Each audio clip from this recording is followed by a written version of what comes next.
Não importa exatamente quando você tenha nascido, se na década de 50, de 60, de 70, de 80, de 90, eu preciso te alertar hoje. O seu tempo está acabando. O meu tempo está acabando. Talvez você que tem um pouco mais de idade entenda o que eu estou falando de forma fácil. Talvez tenha entendido logo na primeira vez que eu falei. Porém, os mais jovens, eles têm a tendência de dizer: não, mas como assim? Meu tempo está acabando. Isso não é verdade, eu ainda tenho muita vida pela frente. Mas eu te pergunto, o que é muita vida para você? Uns 100 anos, tá bom?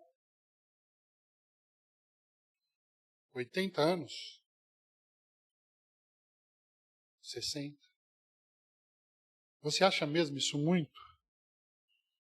Ok, vamos dizer que você diga para mim que você pensa em viver 100 anos. Eu faço algumas perguntas para você. O que te garante que você não morrerá muito antes do que você imagina que vai viver? E mesmo que você viva 100 anos, o que te garante que esses anos serão bem vividos? E além disso, mesmo que você viva 100 anos, o que são 100 anos diante de toda a história? O que são 100 anos diante da eternidade? Talvez uma gota quando nós comparamos com o oceano. Você pode até achar que é muito tempo, mas é pouquíssimo tempo. É tão pouco que a Bíblia compara a nossa vida a uma flor que nasce e logo murcha, como foi pregado aqui por esses dias. É tão pouco que a Bíblia compara a nossa vida a uma sombra. A pessoa passou diante de nós e a sombra dela passou assim. É muito rápido. E a Bíblia também compara a nossa vida a uma brisa que logo se dissipa de forma muito rápida. Um dia você viu a luz pela primeira vez. Outro dia você já viu pela milésima vez. Um dia a gente é criança, a gente nasce. E logo mais a gente é adolescente. E dali a pouco a gente está cheio de barba na cara. E as coisas mudam muito rápido. E a gente vai vendo a nossa vida passando. E aí, de repente, você olha para os seus sobrinhos e eles estão com 20 e poucos anos de idade. E aí começa a bater aquele desespero natural do ser humano, né? Peraí, eu carreguei no colo um dia desses, olha o tamanho do sujeito. Já me carregaram no colo. Por incrível que pareça.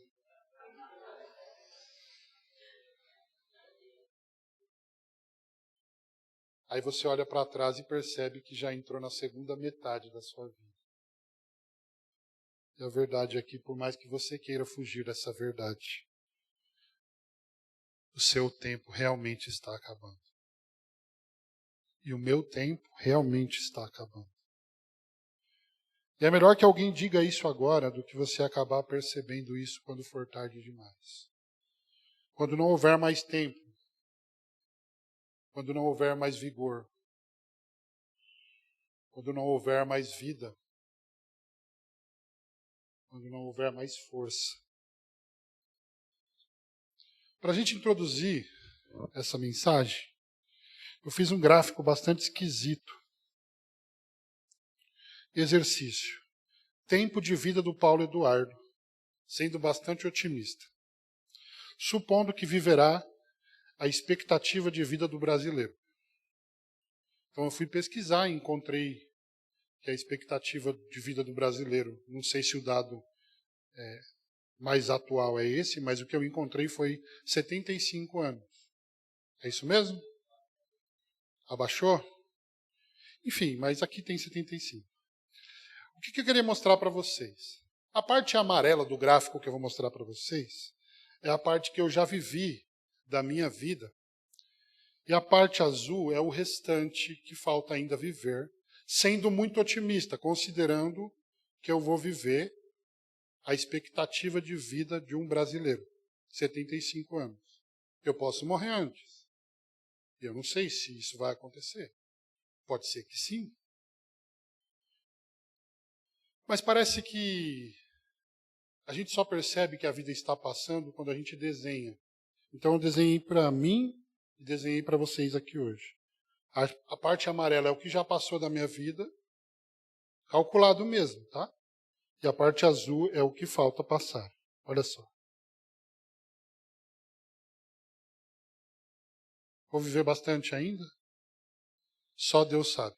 Porque isso aqui... Não. Fica tranquilo que eu calculei certinho. Mas isso aqui é o que falta viver. E sendo muito otimista, eu posso morrer antes. Isso aqui é para dizer para vocês que realmente o nosso tempo está acabando. O seu também está.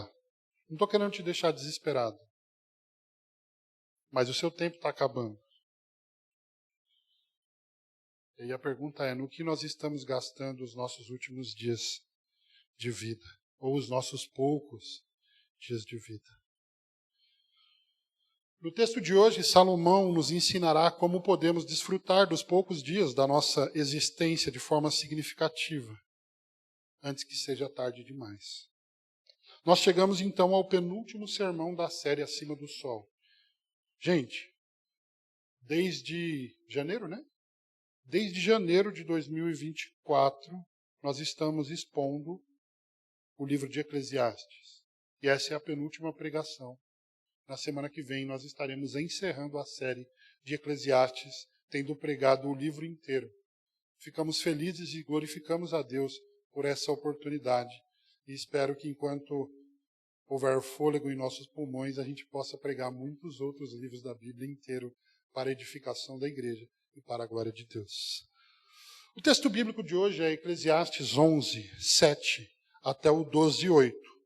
Mas eu quero abordar esse texto em 3 partes. A primeira parte, e eu intitulei da seguinte forma: Alegre-se, apesar das tribulações. Capítulo 11, do 7 ao 8.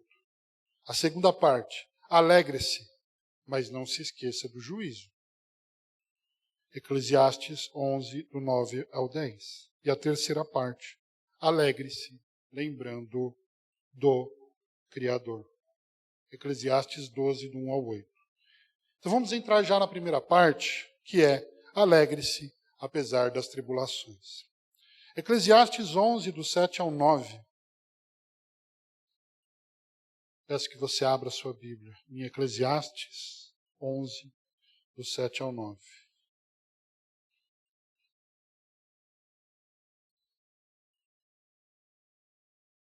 O tempo da série também está acabando.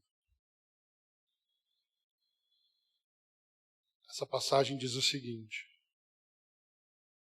a luz é doce e ver o sol é agradável.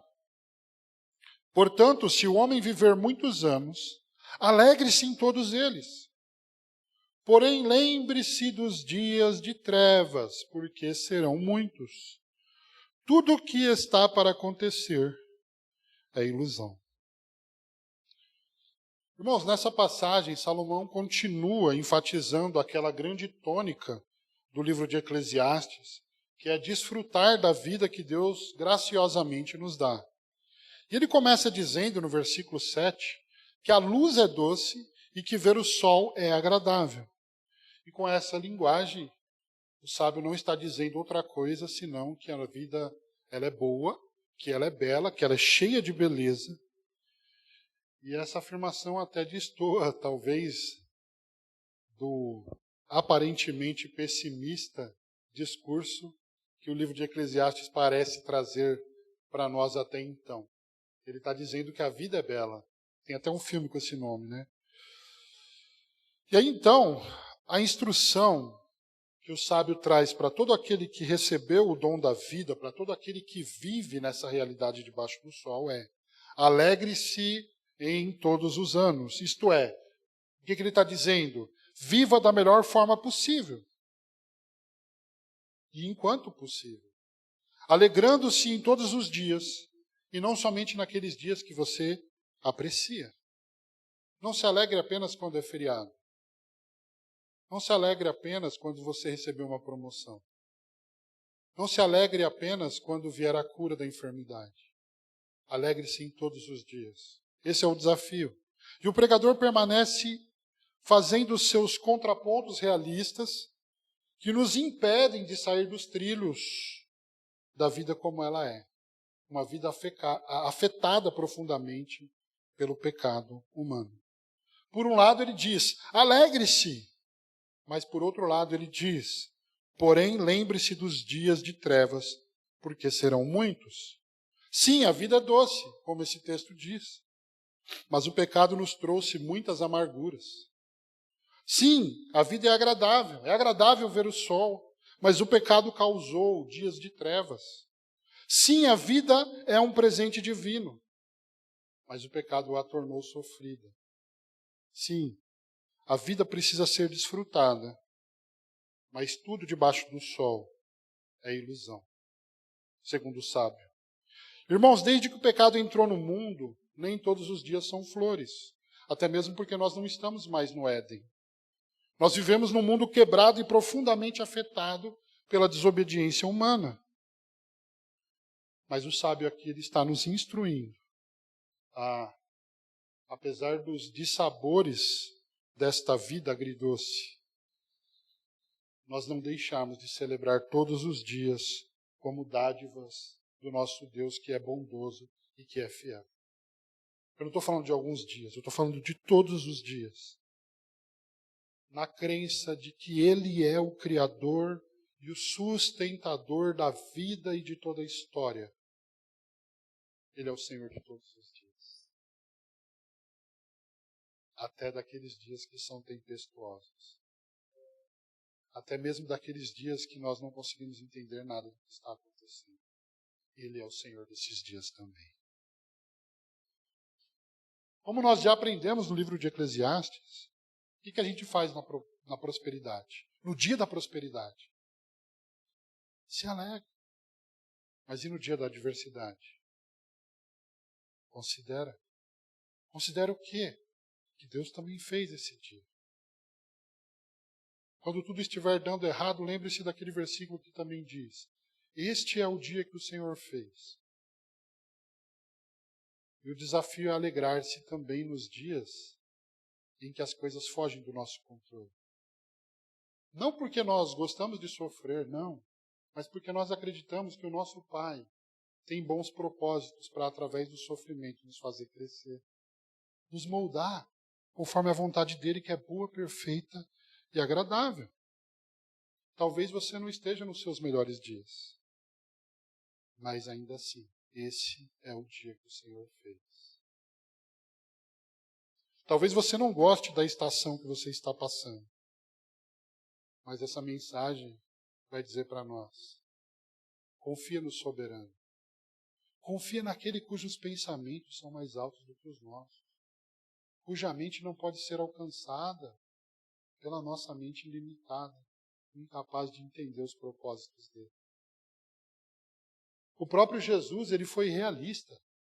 Jesus não enganou ninguém, ele disse: eu vos tenho dito essas coisas para que tenhais paz em mim.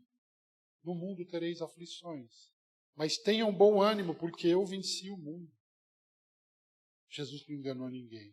Ele disse que os nossos dias muitas vezes seriam difíceis. O apóstolo Paulo vai dizer em 2 Coríntios 4, 8 e 9, e depois continuando no 16 a 18, ele diz: sofremos pressões de todos os lados, mas não estamos arrasados. Ficamos perplexos, mas não desesperados. Somos perseguidos, mas não desamparados. Abatidos, mas não destruídos. Um pouco mais para baixo ele continua dizendo: por isso não desanimamos. Ainda que o nosso exterior esteja se desgastando, O nosso interior está sendo renovado todos os dias, pois a nossa tribulação leve e passageira produz para nós uma glória incomparável, de valor eterno. Pois não fixamos o olhar nas coisas visíveis, mas naquelas que não se veem, pois as visíveis são temporárias, mas aquelas que não se veem são eternas. Se a gente olhar só para a nossa tribulação, a gente não vai entender de fato. Porque está dentro da realidade temporal. Mas em meio a tantas lutas que nós sofremos neste mundo, o Senhor nos chama a olhar para Ele, a olhar para aquilo que é eterno, para aquilo que é duradouro, para aquilo que não está debaixo do sol, mas para aquilo que está acima do sol. Meu irmão, não deixe que os problemas dessa vida ofusquem a beleza da vida que Deus te deu. Te faça esquecer de tantas bênçãos que Ele tem administrado sobre você e sua família.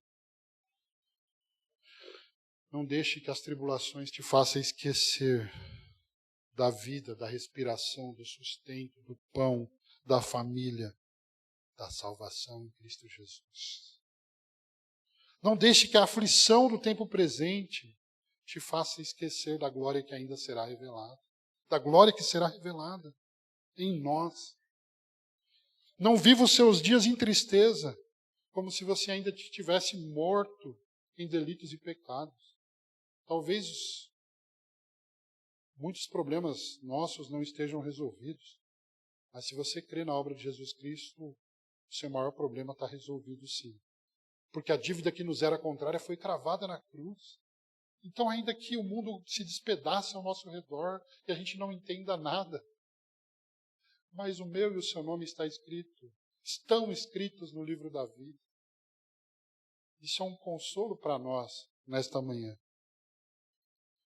Para a nova criação, mesmo que o pecado tenha afetado essa existência, a vida continua sendo bela. Sabe naquele filme A Vida é Bela? Você percebe como aquele pai o tempo inteiro, por mais que a circunstância ali fosse ruim, ele está tentando mostrar um lado bom para que o filho se alegre. Até no momento, no final do filme, quando ele está sendo levado, enfim, para ser abatido ali, e ele está fazendo gracinha para o filho dele. Para a nova criação, ainda que o pecado afetou esse mundo profundamente, esse mundo esteja completamente desordenado, nós ainda conseguimos ver beleza na vida que Deus nos deu. Veja o que Tiago diz, Tiago 1, 2 ao 4. Meus irmãos, isso parece loucura para a gente. Considerai motivo de grande alegria o fato de passardes por várias provações, sabendo que a prova da vossa fé produz perseverança, e a perseverança deve ter ação perfeita, para que sejais aperfeiçoados e completos, sem vos faltar coisa alguma. Quer dizer, muito provavelmente, se Deus não está mudando a situação que está diante de você, certamente Ele está mudando você diante dessa situação. De forma que Ele faz com que todas as coisas juntamente cooperem, corroborem para o bem daqueles que amam a Deus. Até mesmo aquelas que você não entende, até mesmo aquelas que você diz, eu acho que é injusto isso. Deus não é injusto. Se nós cremos na palavra dele, nós vamos crer que de alguma forma nossas piores tribulações estão nos forjando conforme o caráter de Cristo e o plano dele para as nossas vidas. Portanto, irmãos, eu chamo você nesta noite através das palavras do sábio. Alegra-te no Senhor. Desfruta da vida que Ele te deu. Apesar da tribulação, entenda que até mesmo os nossos dias difíceis fazem parte da agenda de Deus. Essa é a primeira lição que nós encontramos nesse texto. Alegre-se. Alegre-se apesar das tribulações. Vamos para a segunda parte. Alegre-se, mas não se esqueça do dia do juízo. Quando a gente está muito eufórico, às vezes a gente esquece de medir as nossas atitudes e as consequências que elas trarão. Mas depois de nos ensinar a nos alegrarmos, apesar das tribulações, o sábio vai nos chamar a nos alegrarmos, mas não esquecermos do juízo de Deus. Olha só, Eclesiastes 11, 9 e 10 diz o seguinte: Jovem, alegra-te na tua mocidade e anima o teu coração nos dias da tua mocidade. Segue pelos caminhos do teu coração e pelo desejo dos teus olhos. Porém, sabe que Deus te trará juízo por todas essas coisas. Afasta a angústia do teu coração e remove o sofrimento do corpo, porque a mocidade e o vigor da vida são transitórios. Irmãos, nesse trecho, Salomão encoraja o jovem a alegrar-se na sua juventude, afastar a angústia do coração e remover o sofrimento do corpo. E o motivo dessa instrução, ele mesmo diz qual é. Porque a mocidade e o vigor da vida são transitórios. O que o sábio está dizendo aqui para nós? Ele está dizendo, sabe essa tua pele lisinha e jovial? Vai passar. Por mais que você use aí creme Jequiti, sei lá o que você usa, vai passar. Sabe essa tua energia e disposição que você tem para trabalhar? Vai passar. Sabe essa luta ou essa tua movimentação quase perfeita todos os dias? Né? Você consegue fazer assim, você consegue fazer assim, você consegue se mover sem sentir muitas dores? Vai passar. Porque a juventude é transitória. Se você ainda tem dúvidas disso, pergunte aos seus pais. Apesar que se bobear, nossos pais estão melhores do que a gente. A geração de hoje é incrível. Está com a dor de cabeça, está morrendo, né? Misericórdia.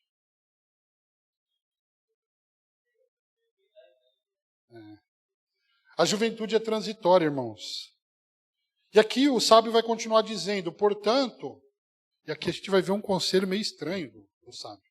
Ele diz, segue pelos caminhos do teu coração e pelo desejo dos teus olhos. Quem aqui colocaria esse sábio para aconselhar os jovens da igreja? Segue pelos caminhos do teu coração e pelo desejo dos teus olhos. Numa primeira impressão, parece até que o sábio está encorajando uma atitude imprudente e hedonista, autocentrada e pela busca do prazer. Mas ele completa dizendo, porém sabe que Deus te trará a juízo por todas essas coisas.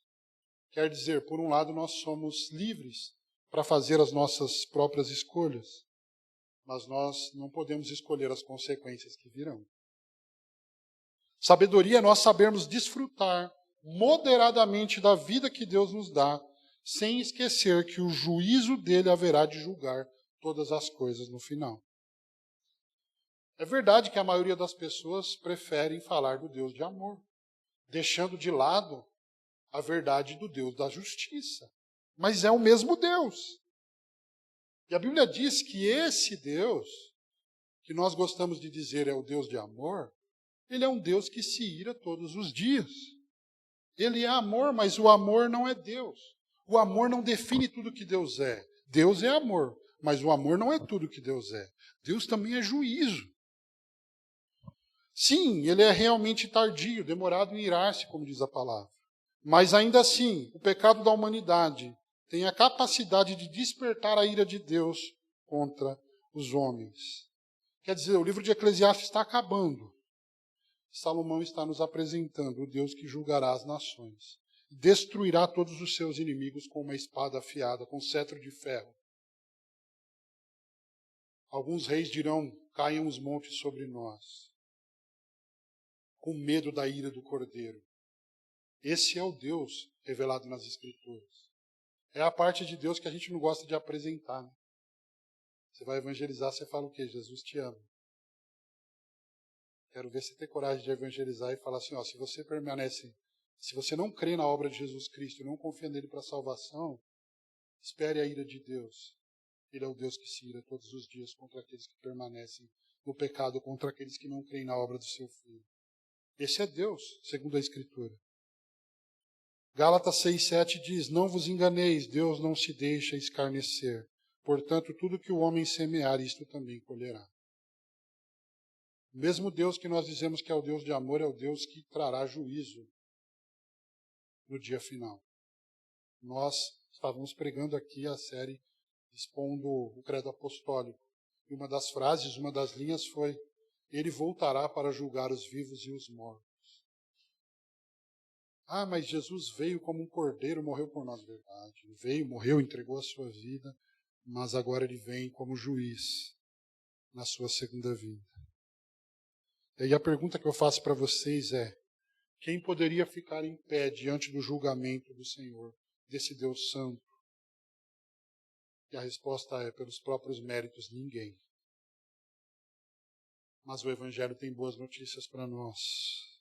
Ele diz que Deus prova o seu amor para conosco pelo fato de que Cristo morreu por nós, sendo nós ainda pecadores.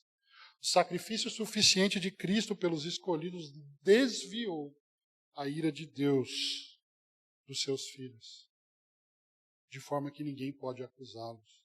Quem tentará alguma acusação contra os escolhidos de Deus? Romanos capítulo 8. É Deus quem os defende. Se Deus é por nós, quem será contra nós? A ira de Deus foi desviada de nós, foi desviada de todo aquele que crê na obra de Jesus Cristo. Mas em contrapartida, aquele que não se arrepende dos seus pecados e não crê em Jesus, a Bíblia diz, sobre esse permanece a ira de Deus. E é por isso que Apocalipse 22:11 vai dizer: quem é injusto, continue na injustiça. Quem é impuro, continue na impureza. Quem é justo, continue praticando a justiça. E quem é santo, continue se santificando. O que o texto está dizendo? Para você viver no pecado? Não. Ele tá dando corda, ele está dizendo: você quer viver no pecado, sem arrependimento? Se você quer viver nessa vida sem crer em Jesus, nada disso? Você quer viver pelos seus méritos? Continua vivendo essa vida no pecado. Continua. Mas o juízo vai chegar. E é o que o sábio está dizendo aqui: jovem, você pode fazer o que você quiser. E aí o jovem, quando ele lê isso, ele fala: eu posso viver intensamente, eu posso viver a flor da pele, eu posso viver perigosamente. Mas Deus vai trazer juízo. E você fala: ainda bem que eu não sou mais jovem. Não, mas Deus vai trazer juízo sobre todos. Todos serão julgados diante do tribunal de Cristo no dia final. A diferença é que aqueles que confiaram na obra de Cristo para a salvação, por causa da justiça de Cristo, serão livres. Ou melhor, já são livres. Mas não serão condenados, não estarão com a eternidade na condenação. Né? Então o sábio está nos ensinando: você pode fazer o que quiser. Você pode até seguir os caminhos do seu coração. Você só não pode fugir da ira de Deus. Não tem como. Um dia vai ter um acerto de contas.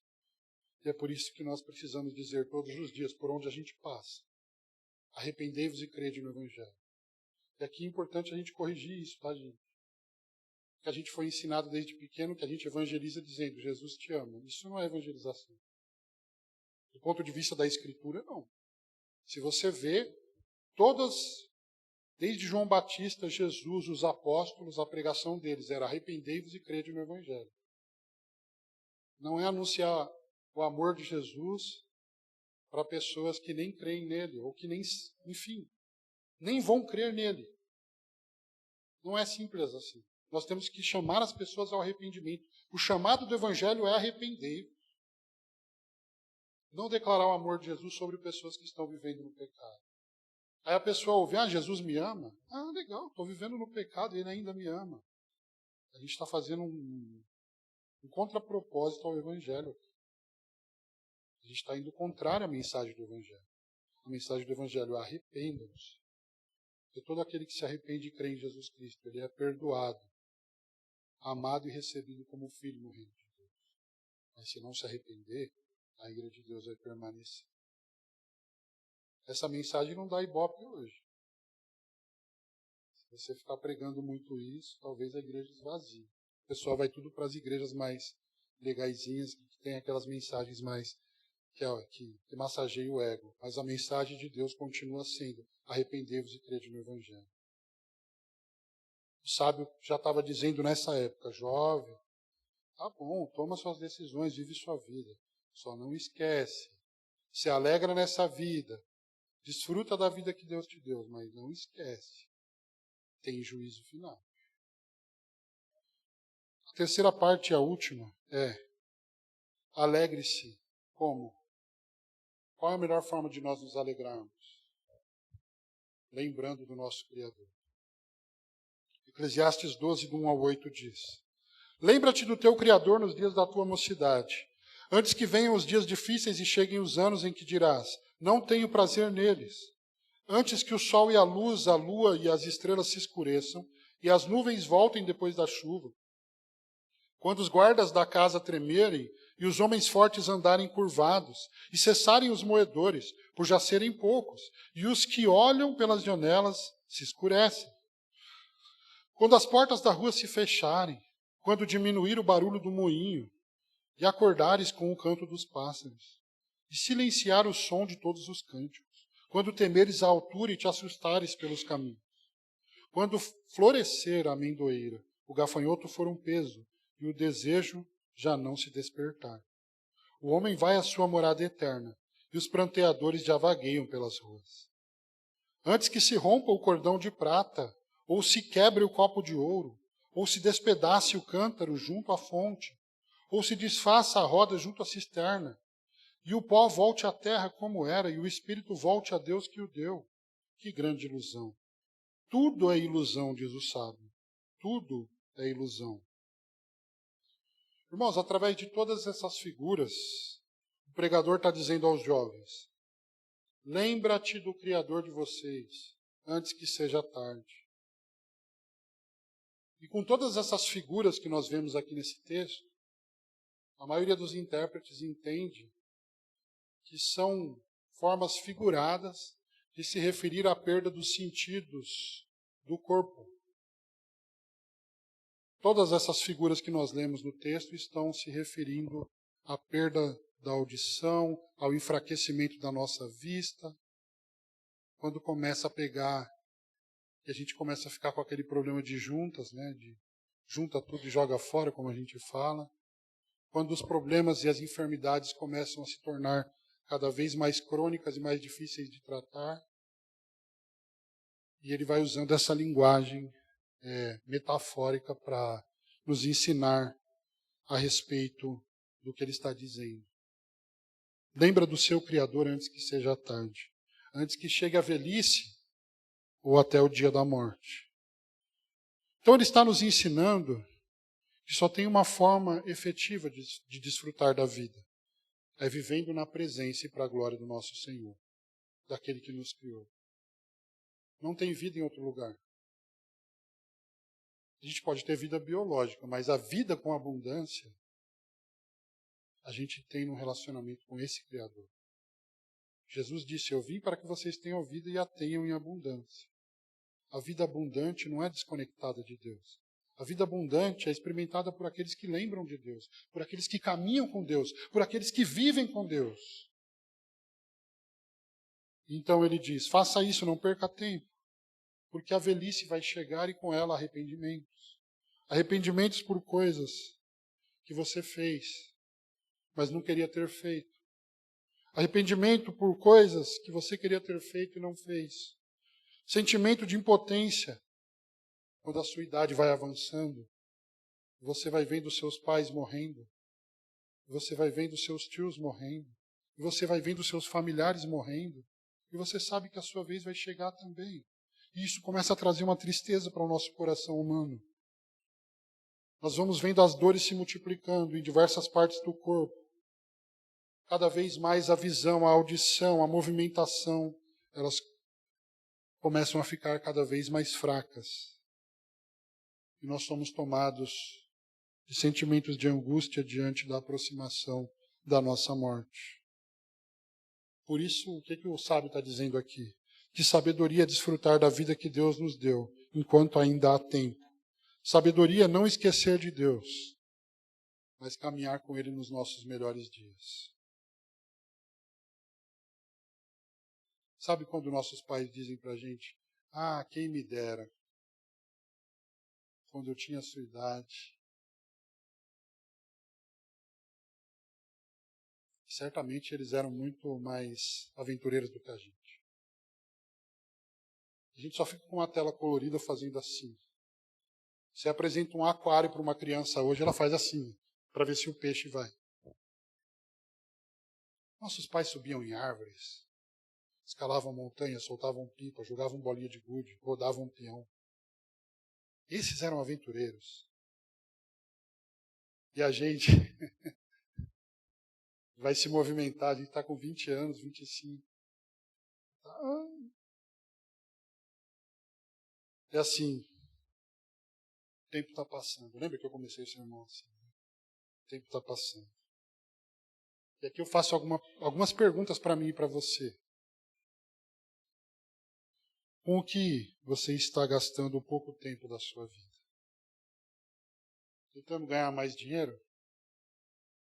Para quê? Tentando comprar mais coisas? Para quê? Tentando ficar famoso? Para quê? Só para ninguém deixar você andar no shopping normal, que nem um ser humano comum? Para quê? Não, eu estou adquirindo mais posses. Para quê?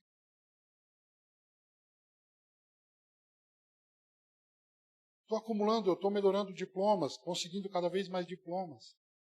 Para quê? Que tolice. Nosso tempo está acabando.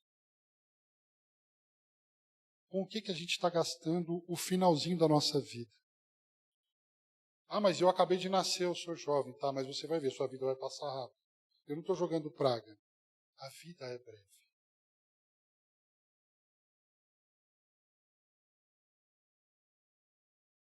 Deus é mais glorificado em nós quando nós somos mais satisfeitos nele. Essa é uma frase do John Piper. Deus é mais glorificado em nós quando nós somos mais satisfeitos nele. Ele é o sentido e a razão para o qual nós somos criados. Então, se a vida é tão breve, a gente tem tão pouco tempo, por que a gente se envolve em tantas correrias e a gente esquece do Criador? E a gente esquece de que tem um Deus soberano no controle do universo? E a gente esquece que a nossa vida precisa desse Deus. E a gente prioriza um cobertor ao invés de estar no estudo bíblico. A gente prioriza uma série de TV ao invés de estar num culto. A gente esquece que tem um Criador. A gente esquece que o domingo é o dia do Senhor. A gente esquece que a nossa vida não nos pertence. Pelo menos você que acredita que é salvo em Cristo Jesus, Ele te comprou com o sangue dele. Você não pertence a si mesmo, você pertence a Ele. Agora, se você está vivendo como se pertencesse a si mesmo ainda, você ainda não entendeu. Ou talvez ainda não tenha sido salvo por Ele. Ainda precisa se arrepender dos seus pecados e mudar. A nossa vida não é nossa. E aqui eu quero caminhar para o final dizendo: não desperdice a sua vida longe de Deus. Esse texto nos dá uma chacoalhada dizendo: lembra do Criador. E por que ele tem que dizer isso?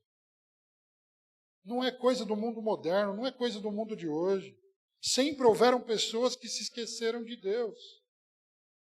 Tal como Adão, que foi criado por Deus, que falava com Deus todos os dias na viração do dia. Mas quando ele peca, ele foge de Deus. Ele se esquece de Deus e fala: não, peraí, eu preciso me esconder. Ele se afasta de Deus, ele foge de Deus, ele tem medo de Deus. Se somos nós, muitas vezes. Mas no Éden, Deus foi atrás de Adão. E na história da humanidade, Deus veio atrás de nós, enviando o seu Filho até este mundo. Ele encarna num corpo humano. Ele vem até nós, ele morre numa cruz, ele se entrega para nos salvar de nós mesmos, para nos salvar do pecado, para nos salvar da condenação, para nos salvar da ira de Deus, para nos livrar do inferno, para nos livrar de passar a eternidade condenados. Lembra do teu Criador antes que seja tarde. Antes que chegue a velhice, você olhe para a sua vida e você fala, o que eu fiz com a minha vida? Por que eu desperdicei os poucos anos da minha vida com coisas que não tinham valor nenhum? Por que eu esqueci do meu Criador? E agora me faltam forças para fazer por Ele o que eu deveria ter feito antes, quando eu tinha vigor, quando eu tinha força. Lembre do teu Criador enquanto você está vivo. Versículo 8, antes que volte à terra como era e o Espírito volte a Deus que o deu. Não é fake news. O tempo realmente está acabando. Quem aqui não é frágil diante da morte? Quem aqui é mais poderoso do que ela? Bom, eu só conheço uma pessoa que é mais poderosa do que a morte. E nós aprendemos a respeito dessa pessoa em João capítulo 11. Jesus está chegando, aparentemente atrasado, no velório de Lázaro, seu amigo. E Marta, irmã de Lázaro, corre ao seu encontro. E ela diz para Jesus, se o Senhor estivesse aqui, meu irmão não teria morrido. E ela já usa uma linguagem como se a situação fosse reversível. Mas aí Jesus olha para Marta e diz, olha, se você crê, você verá a glória de Deus. E Jesus segue adiante.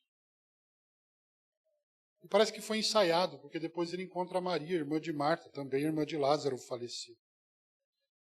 E o que Maria fala para Jesus? A mesma coisa.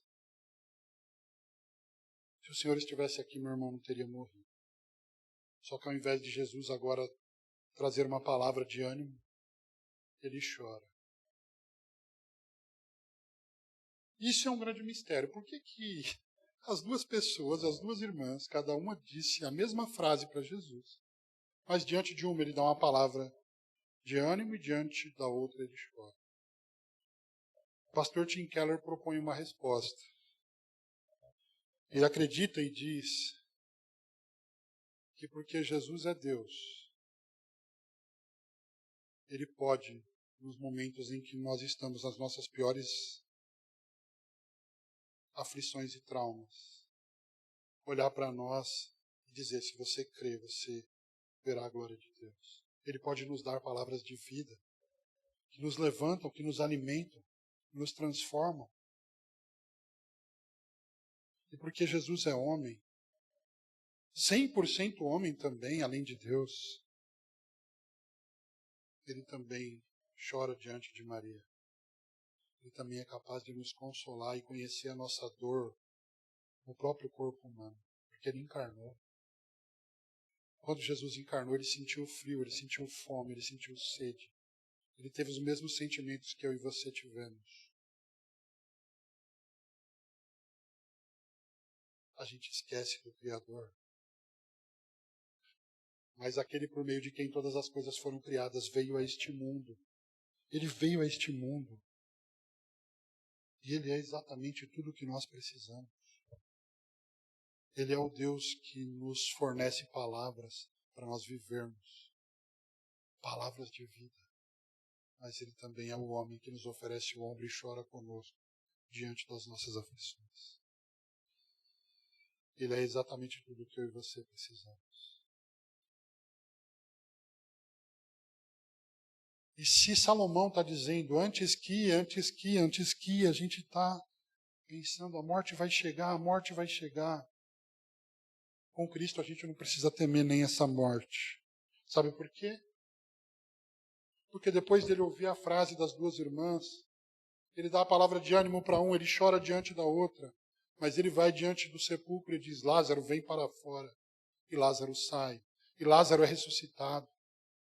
E um dia, nós estávamos mortos em delitos e pecados, mas ele se dirigiu até a nossa tumba e disse, Jonathan, vem para fora.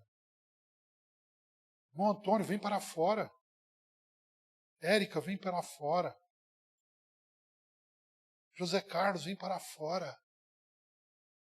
E assim como a voz dele ressuscitou o corpo de Lázaro, a voz dele também nos ressuscitou, nós que estávamos mortos em delitos e pecados. A voz dele nos trouxe para fora, a voz dele nos trouxe para a vida, a voz dele nos deu esperança.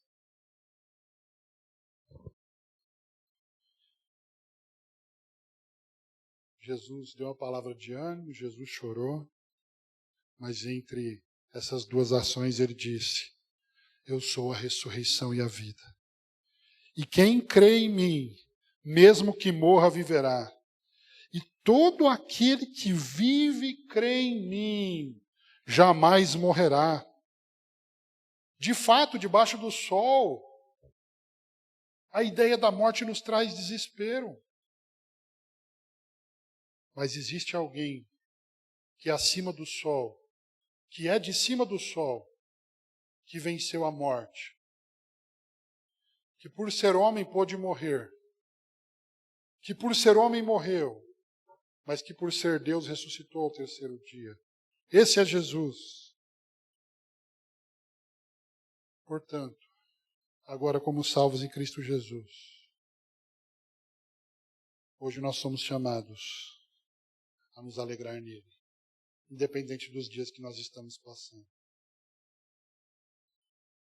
Porque por mais que a jornada seja difícil, a gente sabe que no final ele enxugará dos nossos olhos toda a lágrima. Não haverá mais dor. Não haverá mais enfermidade. Não haverá mais morte. Não haverá mais separação. Não haverá mais... Enfim, tudo que você imaginar de ruim, os efeitos do pecado serão todos anulados. A restauração será completa. Portanto, irmãos, enquanto nós estamos aqui, alegre-se apesar das tribulações. Enquanto nós estamos aqui, alegre-se, desfrute da vida que Deus te deu, mas não se esqueça de que o Senhor vai trazer juízo sobre todas as coisas. Enquanto nós estamos aqui, alegre-se, mas não se esqueça daquele que te criou. Não se esqueça do Senhor.